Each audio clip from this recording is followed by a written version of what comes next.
Sulit dipercaya, tetapi sebagian orang meyakini adanya dunia supranatural.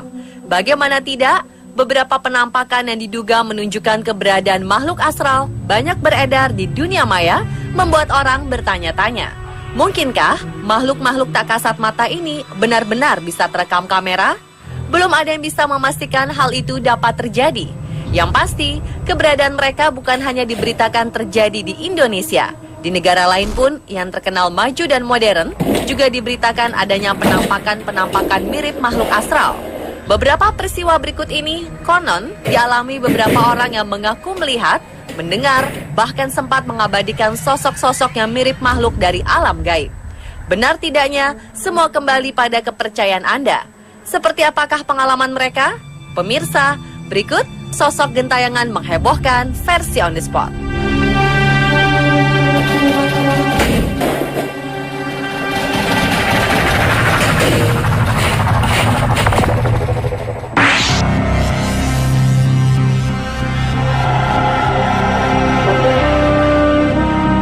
Sosok misterius menyeramkan yang kabarnya adalah sebagai sosok dari seorang anak yang terbunuh berhasil terekam dalam kamera foto ponsel seorang wanita bernama Elaine Stewart. Wanita berusia 65 tahun tersebut awalnya tidak menyadari adanya hal aneh yang ada dalam fotonya. Namun tak lama kemudian, ia justru ketakutan ketika merasa bahwa ia tak sendiri di Sunwell Valley Nature Reserve, Birmingham, Inggris. Elaine mengaku saat itu ia hanya mencoba mengambil foto di tengah kabut-kabut. Lalu ia melihat sesosok anak laki-laki menggunakan pakaian dengan gaya kuno. Di daerah ada penambangan sehingga Elaine mengira anak ini adalah pekerja di pertambangan. Konon, sosoknya Elaine maksud adalah perwujudan dari sosok bocah laki-laki yang menjadi korban pembunuhan di penambangan dekat situs itu pada abad ke-18 silam. Warga sekitar percaya sosok tersebut sesekali menampakkan diri dan melayang sebagai cahaya putih di kegelapan. Lalu siapakah sosok anak kecil ini?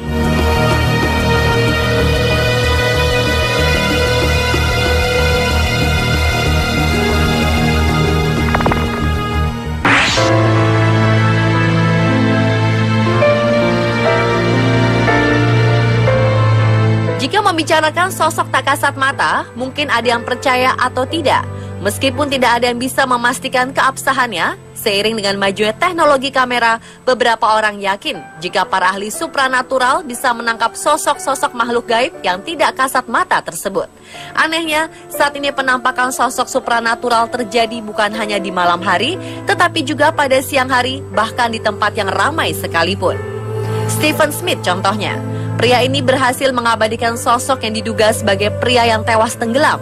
Kejadian ini tertangkap kameranya yang sedang berjalan di sebuah terowongan di saat jam ramai. Saat itu Stephen Smith tengah memotret ketika ia melakukan perjalanan ke Cork, Irlandia bersama rekannya George First. Namun dia terkejut setelah melihat kembali hasil fotonya. Keduanya percaya mereka menangkap sosok pria yang pernah tenggelam di Sungai Lee yang berada dekat dengan lokasi terowongan. Bagaimana menurut Anda?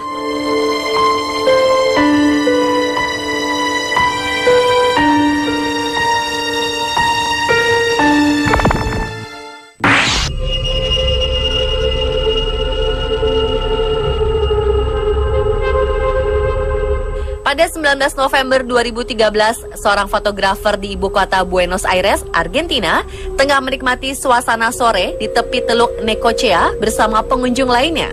Tanpa sengaja, kamera yang ia arahkan ke ufuk barat menangkap sosok seperti manusia raksasa yang sedang berdiri tepat di sudut tenggelamnya matahari. Foto ini sempat membuat heboh masyarakat setempat dan menjadi viral setelah beberapa situs di Argentina memberitakan kemunculan manusia raksasa tersebut. Menurut seorang pakar fotografer terkenal Guillermo de Jimenez, foto ini asli, bukan hasil editan, kecuali hanya diperbesar guna memperjelas sosok mirip manusia yang berada di kejauhan. Jikalaupun ada orang yang berdiri tepat di sudut tenggelamnya matahari, maka secara logika tentu saja sosok tersebut tidak akan sebesar itu. Siapakah sosok ini sebenarnya? Atau ini hanyalah efek dari biasan cahaya?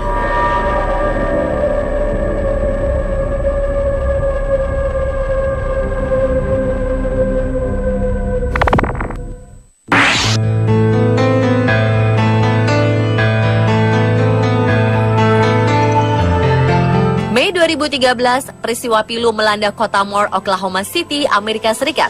Angin tornado Mehmet yang super dahsyat melanda hingga menyebabkan kerugian harta benda dan menelan sedikitnya 25 korban jiwa. Salah satu korbannya adalah Scott McCabe yang harus kehilangan putra kesayangannya bernama Nicholas. Saat itu Nicholas sedang berada di sekolah dan malang ia tertimpa reruntuhan tembok lalu tewas. Setelah kisah pilu itu berlalu, Scott dan masyarakat setempat dikejutkan dengan kemunculan sosok yang diidentifikasikan sebagai arwah Nicholas. 2 bulan setelah kematian Nicholas, tepatnya pada 4 Juli 2013, sepupu Nicholas yaitu Madison dipotret saat sedang bermain kembang api untuk merayakan hari kemerdekaan Amerika Serikat.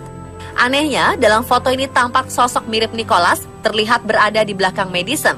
Sang ayah Scott dan keluarganya, bahkan masyarakat lainnya pun terheran-heran. Diakui sang ayah, Nicholas memang suka bermain kembang api. Terlebih, Scott juga menambahkan jika anaknya dimakamkan dengan mengenakan seragam sekolah berwarna merah, sama seperti sosok bocah dalam foto tersebut. Mungkinkah ini sosok yang bersama Madison adalah Nicholas atau sekedar pantulan cahaya?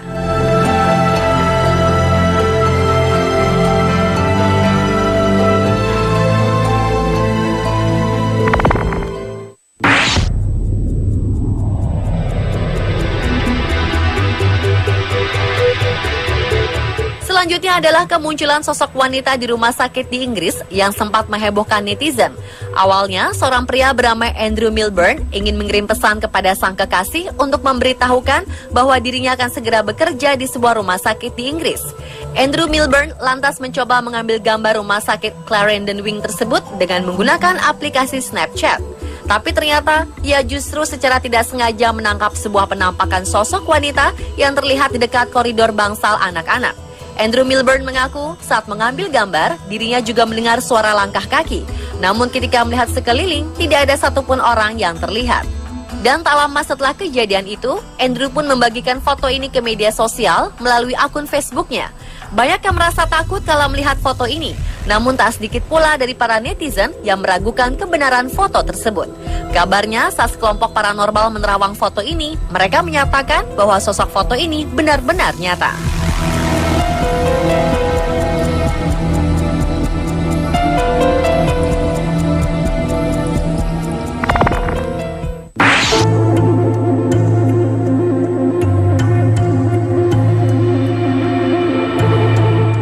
Lagi, peristiwa kemunculan yang diduga makhluk astral terjadi di kanal Sembawang, Singapura.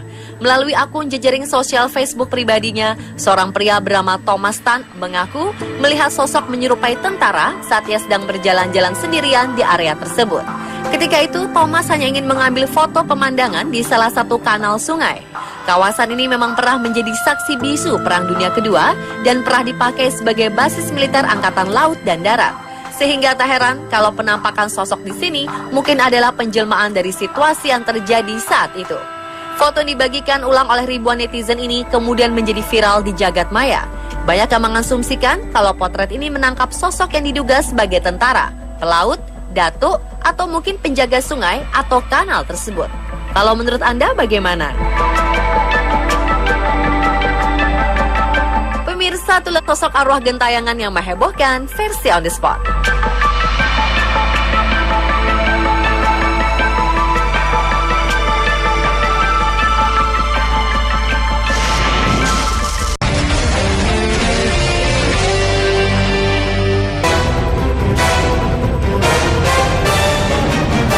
Membunuh merupakan perbuatan dosa besar yang sangat dilarang oleh agama apapun.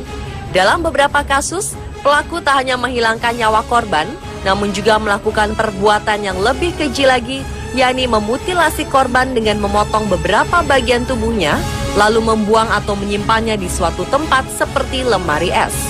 Hal tersebut dilakukan pelaku karena berbagai alasan, di antaranya untuk menghilangkan jejak atau karena faktor dendam yang berlebihan. Namun sepintar-pintarnya pelaku berusaha menutupi aksi kejahatannya tersebut, diketahui juga oleh publik dan pihak berwajib. Malam ini, On The Spot merangkum informasi tentang 7 penemuan potongan tubuh manusia di dalam kulkas.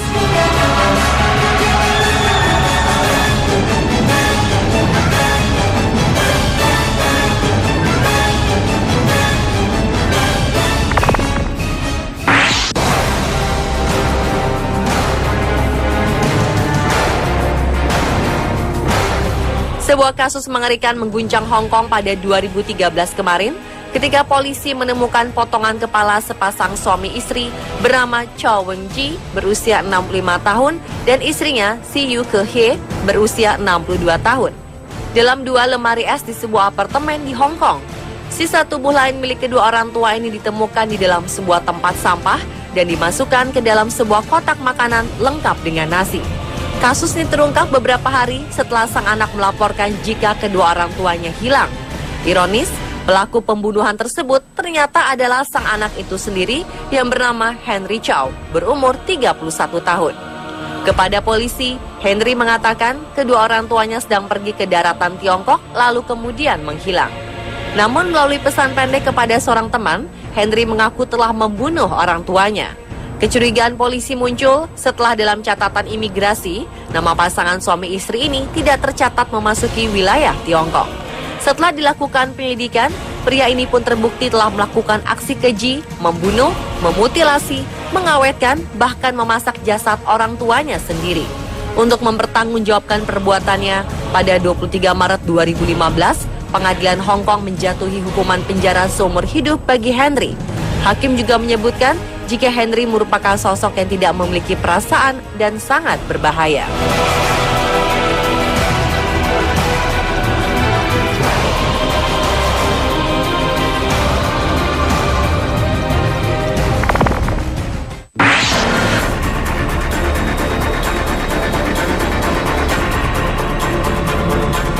Berikutnya, seorang perempuan berusia 32 tahun ditahan karena diduga telah melakukan pembunuhan anak-anak. Dalam pernyataannya pada Selasa 26 Maret 2013, kepolisian menyatakan telah menemukan 2 kerangka anak-anak di dalam sebuah kulkas di kediaman perempuan tersebut di kota Amberieu, Prancis. Perempuan ini ditahan setelah kekasihnya menghubungi polisi dan mengatakan jika ia menemukan 1 kerangka bayi di kediaman perempuan tersebut. Saat ditemukan, polisi mengalami kesulitan untuk memperkirakan usia kerangka tersebut. Juga sulit memperkirakan apakah ini kerangka bayi yang baru lahir atau janin yang digugurkan. Harian setempat Le Progrès melaporkan, perempuan yang bekerja sebagai pelayan ini pada 2005 pernah terbukti membunuh bayinya yang baru lahir pada 2002 lalu karena tak ingin diketahui keluarga dan teman-temannya. Dalam kasus itu, menurut Le Progrès, si ibu perempuan juga terbukti bersalah karena membantu putrinya menyingkirkan jasad bayi itu.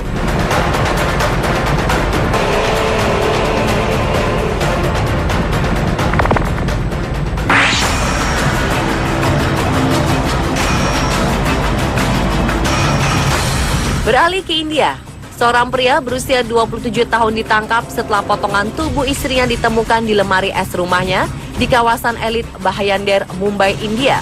Polisi menduga pertengkaran membuat pria ini kalap dan tega memutilasi istrinya sendiri menjadi 3 bagian. Dilansir Times of India, Kamis 5 Desember 2013, sebelum melakukan mutilasi, pria bernama Girish Pote ini menikam istrinya Madhuwanti yang berkeluarga negaraan Prancis.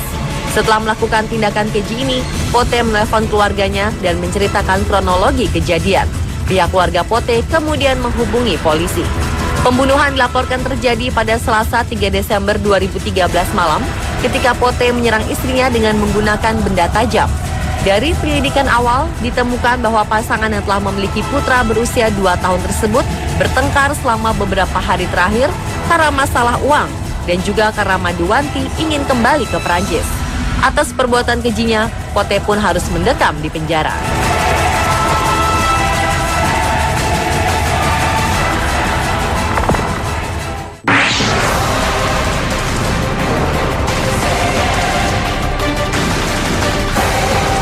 Aksi pembunuhan sadis juga terjadi di Brazil.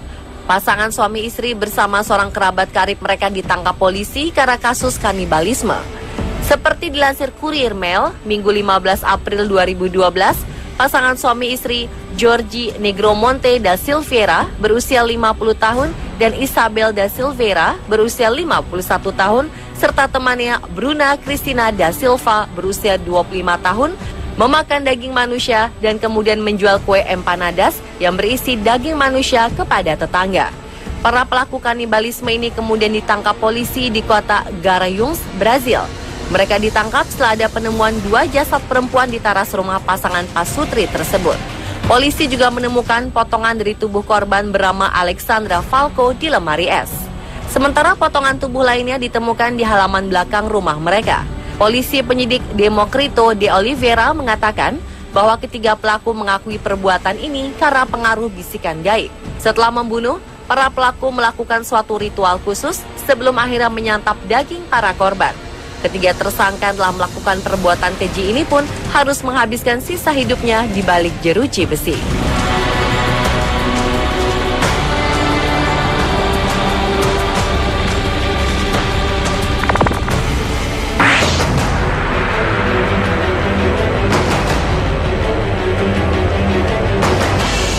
Senin 1 Desember 2008, pengadilan Jerman menjatuhkan hukuman penjara selama 8 tahun dan 6 bulan kepada seorang ibu bernama Monika Helbe karena perilakunya yang dianggap aneh. 2 bayinya yang telah meninggal disimpan di dalam kulkas selama 20 tahun. Ibu berusia 44 tahun ini dituduh tanpa sengaja membunuh kedua anaknya itu yang lahir masing-masing tahun 1998 dan 2003 karena kelalaiannya. Kepada polisi, ia mengakui perbuatannya setelah salah satu jasad di dalam kulkas ditemukan anaknya. Sebenarnya ada 3 jasad bayi yang disimpannya di dalam kulkas rumahnya di Wenden, Barat Laut Frankfurt dalam satu kotak. Namun ia tidak dituntut atas bayi yang meninggal tahun 1986 karena sudah kadaluarsa secara hukum. Terungkapnya 3 jasad bayi yang disimpan di dalam kulkas keluarga ini bermula saat anak laki-lakinya berusia 18 tahun sedang mencari pizza beku di dalam ruang pendingin. Siapa sangka bukan pizza yang ditemukan, melainkan sosok bayi mungil. Kepada polisi, Helbe beralasan hal tersebut dilakukannya karena ingin tetap selalu dekat dengan anak-anaknya. Meski demikian, hakim tetap berpendapat jika perempuan tersebut bersalah dan memutuskan untuk memberinya hukuman.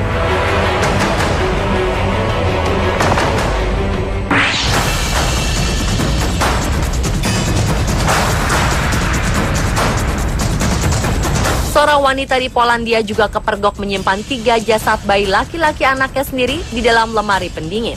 Pelaku diidentifikasi bernama Lucinadi, berusia 41 tahun, asal Lubawa, Polandia. Kepada polisi, Lucina mengaku hal ini dilakukannya karena ia tidak bisa berpisah dari ketiga anaknya tersebut. Ia juga mengakui jika dirinya lah yang membunuh mereka.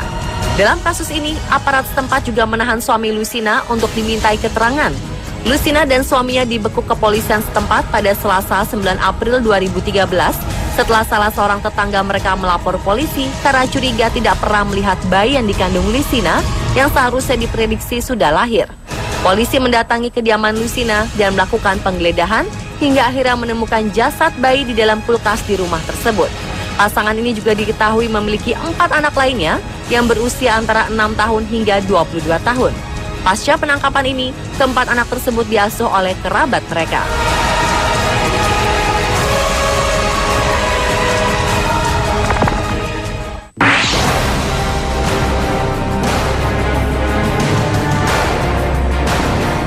Tak hanya di luar negeri, aksi sadis menyimpan potongan tubuh manusia di dalam kulkas juga terjadi di tanah air.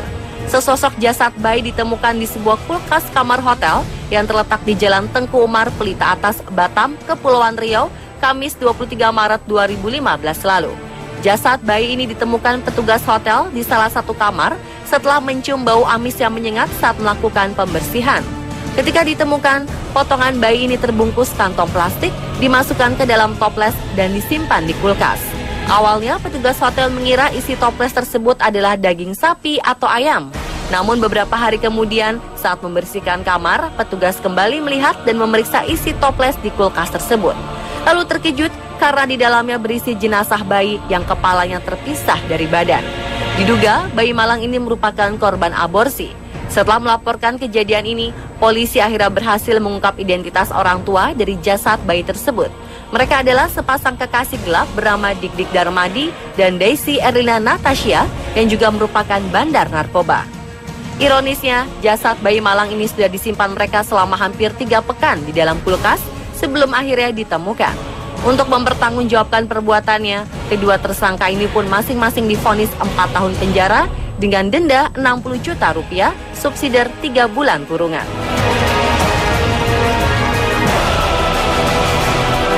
Dan pemirsa, itulah 7 penemuan potongan tubuh manusia di dalam kulkas versi On The Spot.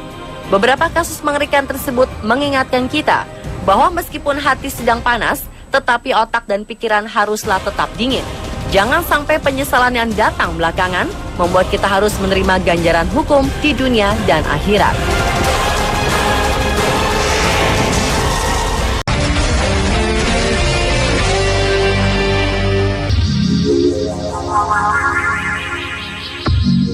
Teknik arsitektur dan ilmu matematika seolah tak bisa dipisahkan.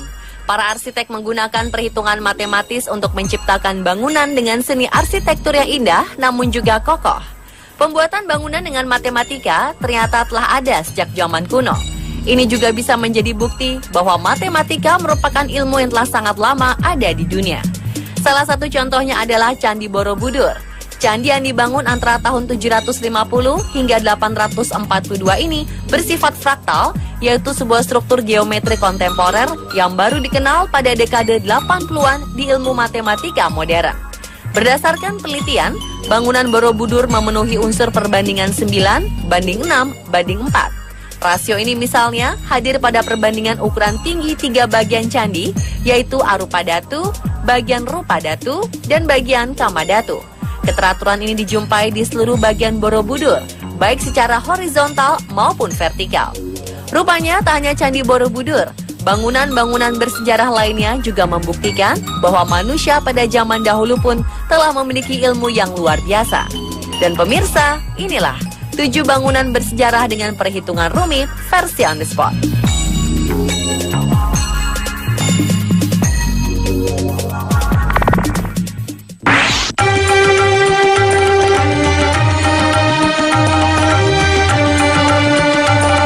Yang pertama adalah situs peninggalan zaman Mesir kuno, yaitu Piramida Agung Giza. Bangunan yang dianggap sebagai struktur tertinggi yang pernah dibuat manusia ini memiliki bentuk berupa prisma segitiga raksasa. Jika diukur dalam satuan panjang kubit, garis keliling Piramida Agung Giza adalah 365,24. Angka ini menunjukkan jumlah hari dalam 1 tahun. Dan jika garis keliling piramida dibagi 2, maka kita akan mendapatkan angka 3,1416 yang merupakan angka dari bilangan pi. Kubit sendiri adalah satuan panjang pertama yang digunakan oleh manusia. Tak hanya itu, ruangan untuk Firaun yang berada dalam piramida juga dirancang menggunakan dalil Pitagoras.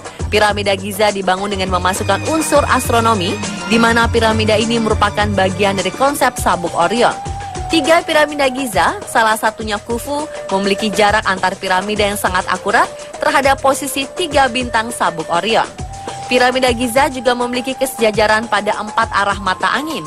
Padahal pada masa itu belum ada kompas yang baru ditemukan pada tahun 1500 Masehi. Temperatur dalam piramida juga berada dalam kondisi tetap, yaitu 68 derajat Fahrenheit, atau sama dengan temperatur internal bumi.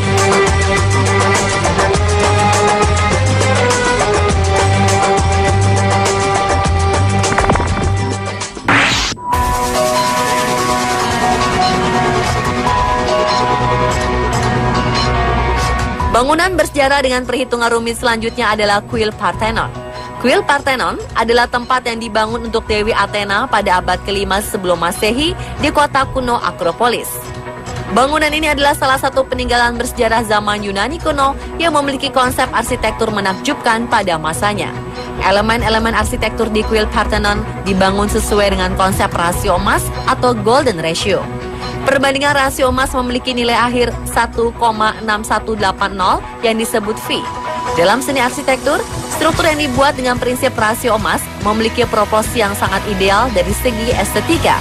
Simbol phi sendiri diciptakan berdasar nama Phidias yang merupakan pematung yang menjadi arsitek utama Parthenon. Phidias menggunakan rasio emas dalam bentuk proporsi persegi panjang emas untuk rancangan eksterior, lantai, dan patung-patung yang menghiasi kuil. Patung Athena Parthenos dan patung Zeus merupakan 2 di antara karya seni rumit pahatan Phidias yang dirancang dengan rasio emas.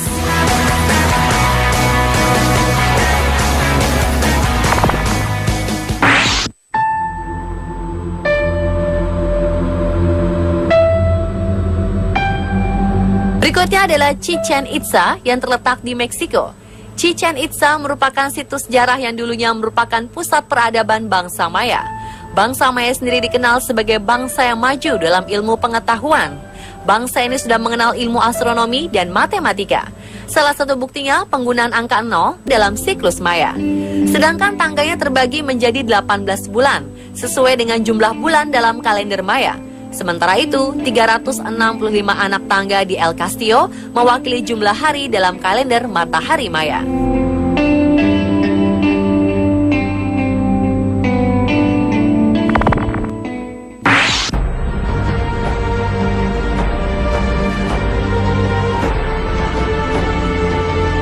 Katedral Sagrada Familia yang ada di kota Barcelona, Spanyol adalah gereja katedral yang penting bagi pemeluk Katolik. Gereja megah ini dibangun oleh arsitek asal Catalania bernama Antoni Gaudí. Menurut para ahli yang mengamati Sagrada Familia, bangunan gereja ini merupakan perwujudan dari keajaiban matematika. Bangunan ini dibuat dengan struktur hiperbolik paraboloid, struktur arsitektur yang menggunakan prinsip geometri hiperbolik. Kubah dan jendela di gereja Sagrada Familia dibuat oleh Gaudí menggunakan prinsip ini. Katedral Sagrada Familia juga dibangun dengan prinsip rasio emas. Struktur yang dibuat dengan prinsip rasio emas memiliki proporsi yang sangat ideal dari segi estetika. Karena itulah rasio emas juga sering disebut divine proportion atau proporsi ilahiyah. Bagi Antoni Gaudí, seni arsitektur merupakan tiruan alam ciptaan Tuhan. Dengan demikian, cara terbaik untuk memuja Tuhan adalah dengan menciptakan desain yang mendekati karyanya.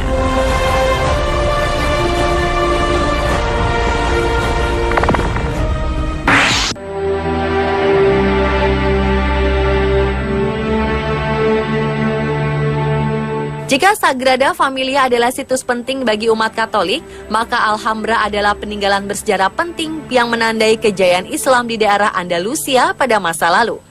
Alhambra sejatinya merupakan kompleks istana dan benteng yang dibangun pada tahun 889. Keramik yang menghiasi permukaan bangunan Alhambra ternyata menampilkan pola geometri yang membutuhkan perhitungan matematis yang sangat rinci. Panel-panel keramik di sana memuat pola simetri kristalografik. Gambar seperti ini merupakan klasifikasi matematika dari pola dua dimensi berulang yang dibuat secara simetris.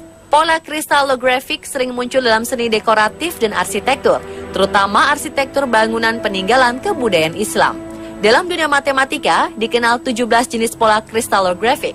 Yang menjadikan Alhambra istimewa jika dilihat dari sisi matematika adalah banyaknya pola kristalografik yang bisa ditemukan pada bangunan ini. Jika di bangunan dengan gaya arsitektur Islam lainnya ada 3-5 jenis pola kristalografik saja, maka di Alhambra kita bisa menemukan belasan pola kristalografik yang berbeda.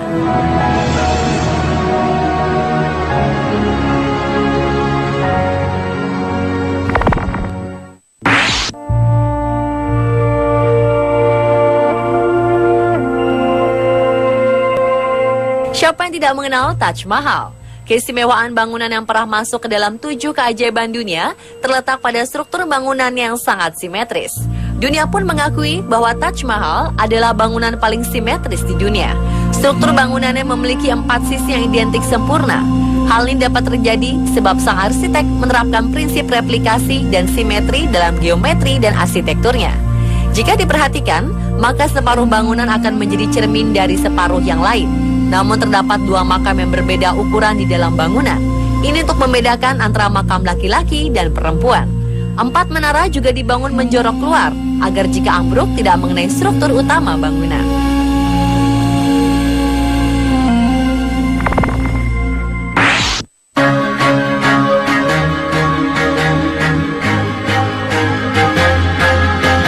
Pantheon adalah pencapaian terbesar bangsa Romawi di bidang arsitektur.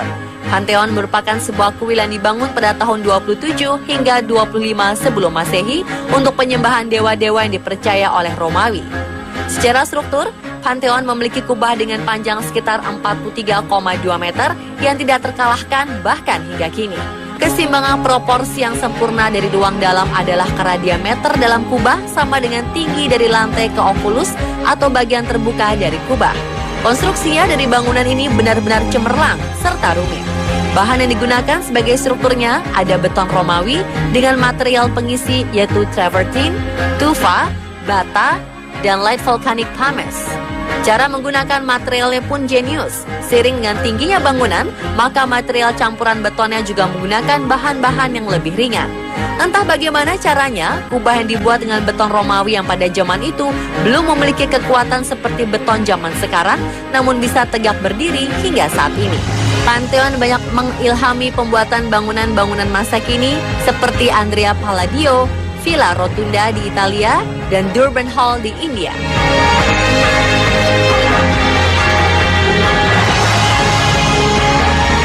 Pemirsa 27 bangunan bersejarah dengan perhitungan rumit, versi on the spot.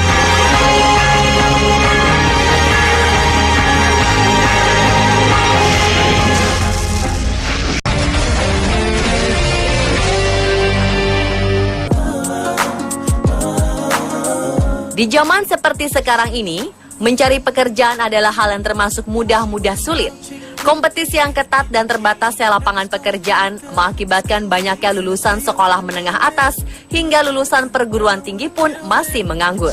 Beberapa di antaranya ada yang kreatif menciptakan lapangan pekerjaan sendiri, namun ada pula yang memilih menjadi pengangguran hingga sampai nekat menjual ijazahnya karena frustrasi tak kunjung mendapatkan pekerjaan. Sebagian orang lagi bahkan rela melakukan berbagai aksi ekstrim demi mendapatkan pekerjaan. Seperti apa aksi ekstrim mereka? Berikut On The Spot merangkumnya dalam 7 aksi ekstrim demi mendapat pekerjaan.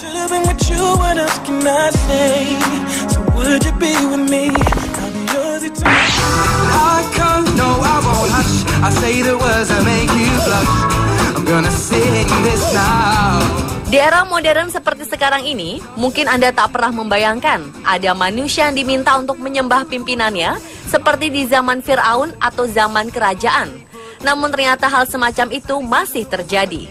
Sebuah restoran hotpot di Xinyang, Tiongkok, mengadakan sebuah acara perusahaan di mana para karyawannya diminta untuk berkumpul dan berbaris rapi. Dan yang membuat heboh hingga mengundang banyak reaksi para netizen adalah dalam acara tersebut terlihat sejumlah karyawan diinstruksikan untuk menyembah pimpinan mereka. Sambil menyembah sang atasan, para karyawan kemudian diminta untuk berteriak mengucapkan terima kasih karena bosnya tersebut telah memberikan pekerjaan. Seperti dikutip dari Shanghai East, para karyawan tersebut dibariskan sambil membawa bendera dan panji-panji perusahaan, mirip zaman kerajaan. Beberapa di antara mereka lalu berbaris, kemudian menyembah para atasan mereka yang berdiri di panggung. Tak pelak, kejadian ini memicu banyak reaksi protes dari berbagai pihak. Menanggapi hal ini, pihak perusahaan mencoba untuk mengklarifikasi dengan menyatakan bahwa mereka sebenarnya menerapkan budaya bersyukur.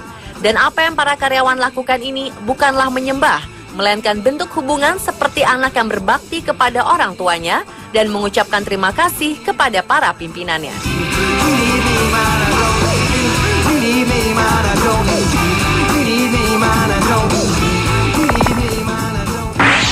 Who says I can't get stoned? Turn off the lights and the telephone. Entah bagaimana mulanya, pria yang tak diketahui identitasnya ini memukau para netizen di seluruh dunia lantaran usaha gigihnya yang pantang menyerah dalam mencari pekerjaan. Dikutip dari laman Metro pada 10 September 2015, diketahui bahwa pria ini baru saja kehilangan pekerjaannya, namun ia tak berputus asa. Demi menafkahi keluarganya, pria ini menolak meratapi nasib dan memutuskan untuk menggelar aksi di pinggir jalan demi mengharapkan pekerjaan dari semua orang yang melintas. Pria yang diduga berasal dari St. Louis, Missouri, Amerika Serikat ini terlihat dengan gigih berdiri di pinggir jalan dengan sebuah papan yang diberi tulisan berisi kalimat pemberitahuan jika ia sudah tidak bekerja dan membutuhkan pekerjaan untuk menghidupi keluarga. Beberapa orang yang melihat langsung dan membaca informasinya di media online banyak yang merasa tersentuh dan kagum akan kegigihan pria tersebut. Mereka mendoakannya semoga ia segera mendapatkan pekerjaan. Who says I can't take time? It's been a long night.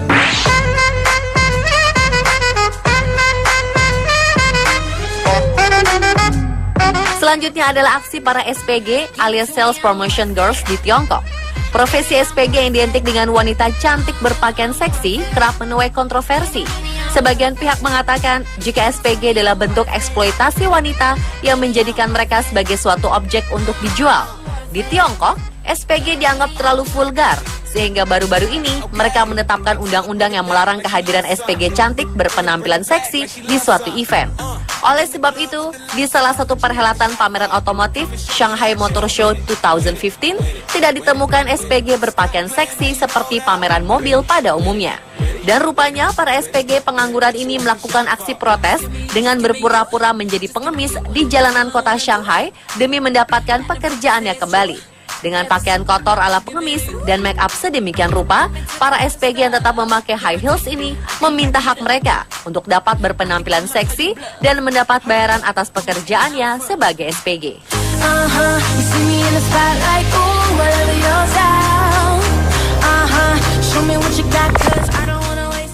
There's things I know I should have mentioned sooner, but I... Sementara itu, perempuan asal Mesir bernama Sisa Abu Daoh menyamar sebagai pria untuk dapat bekerja dan terus mencari nafkah bagi keluarganya.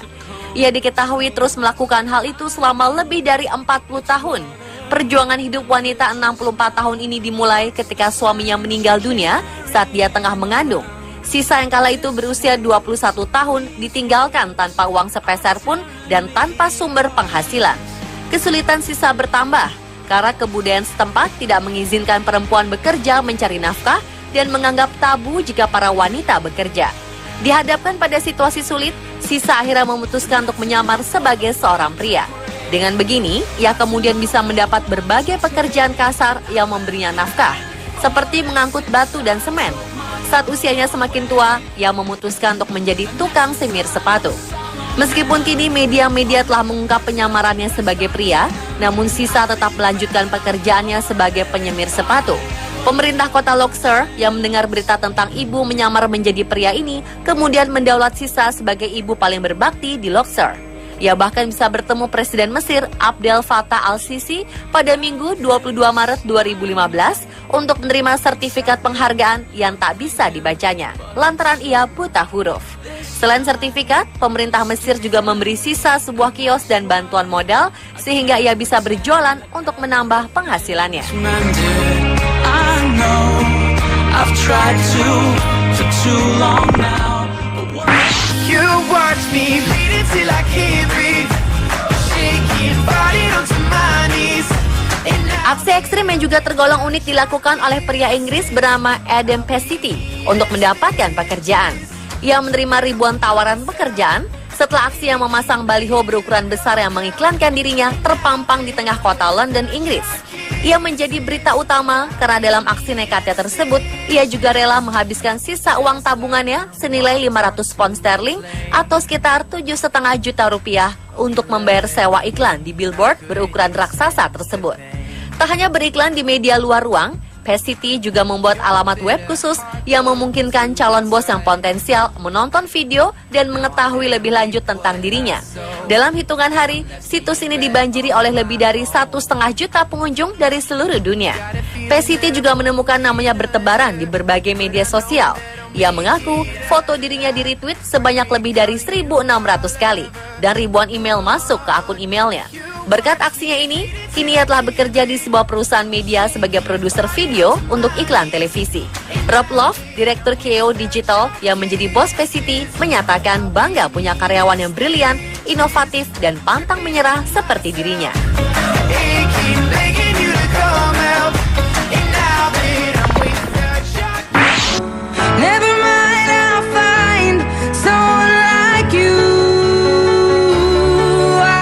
Meski tahu bahwa mencari pekerjaan itu bukanlah hal yang mudah, apa yang dilakukan oleh para karyawan di sebuah perusahaan di Tiongkok ini menuai banyak kontroversi. Karena dinilai tak menyelesaikan pekerjaan tepat waktu, mereka lantas mendapat hukuman dari perusahaan yang ini berlutut di sebuah jembatan penyeberangan umum selama 60 menit sambil mengenakan jas kantor. Seperti dikutip laman Shanghai Ish dan Xiamen Daily pada 20 Januari 2015, selain berlutut, para karyawan ini juga diberi kertas berisi tulisan dan ditaruh di depan mereka. Tulisan ini berbunyi, jika mereka berlutut secara sukarela di jembatan selama 1 jam sebagai hukuman untuk tugas-tugas yang belum selesai. Demi tak kehilangan pekerjaan, para karyawan ini menuruti perintah yang diminta oleh bosnya. Banyak yang tidak setuju dengan perlakuan perusahaan kepada para karyawannya ini. Seorang dosen Fakultas Hukum di Jimei University bernama Ji Dong Hwang menyayangkan cara perusahaan menghukum karyawan tersebut. Ia mengatakan jika perusahaan itu bisa dituntut jika ditemukan unsur paksaan untuk menjalani hukuman tersebut. Dan jika terbukti apa yang dilakukan ini bukan sikap sukarela, maka perusahaan telah melanggar hak-hak mereka sebagai manusia.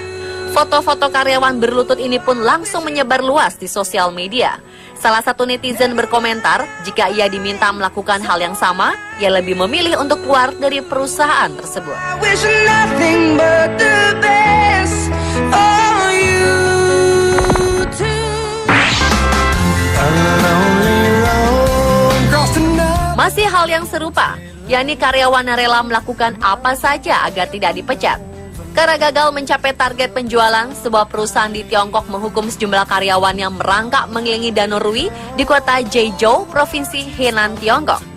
Para saksi mata mengatakan kepada media, nyaris seluruh pakaian karyawannya robek hingga beberapa di antaranya tampak menderita luka-luka dari hukuman tersebut.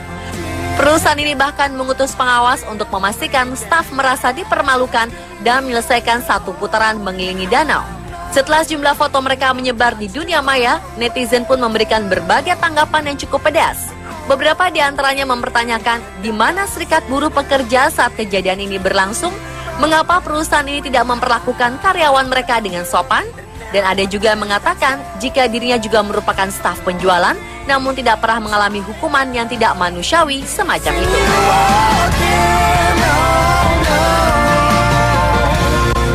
Dan pemirsa, itulah 7 aksi ekstrim demi mendapatkan pekerjaan versi on the spot. Here in Rome, there's no one here while the city sleeps and all the shops are closed. Can't help but think